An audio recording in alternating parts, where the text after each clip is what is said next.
NBR এর বিদ্যমান সংকট নিরসনে কর্মকর্তা কর্মচারীদের কর্মস্থলে ফিরে আসার আহ্বান জানিয়েছে সরকার।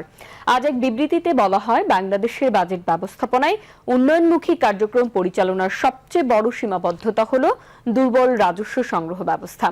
রাষ্ট্রের প্রয়োজনের তুলনায় আমাদের রাজস্ব সংগ্রহ অনেক কম। এর মূল কারণ হলো আমাদের রাজস্ব আহরণ ব্যবস্থাপনার নানা দুর্বলতা, অনিয়ম ও দুর্নীতি। এ প্রেক্ষিতে সরকার সকল অংশীজনের পরামর্শ অনুযায়ী জাতীয় রাজস্ব বোর্ড এনবিআর পুনর্গঠনের সিদ্ধান্ত নিয়েছে।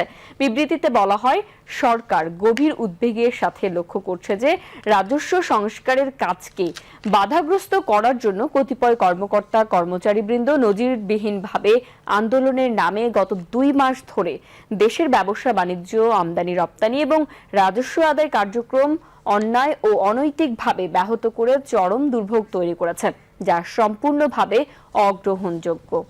বিবৃতিতে উল্লেখ করা হয়, সংস্কারের বিরোধিতা ছাড়াও অর্থ বছরের শেষ 2 মাসে তারা রাজস্ব আদায় কার্যক্রম মারাত্মকভাবে বাধাগ্রস্ত করেছে।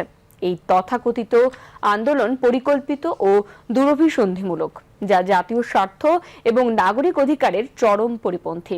সরকারের পক্ষ থেকে রাজস্ব বোর্ডের কর্মকর্তা কর্মচারীদের দাবি বিবেচনায় নেয়ার সুস্পষ্ট ঘোষণা দেয়া হয় এবং আলোচনায় আসার আহ্বান জানালেও তারা তা অগ্রাহ্য করে।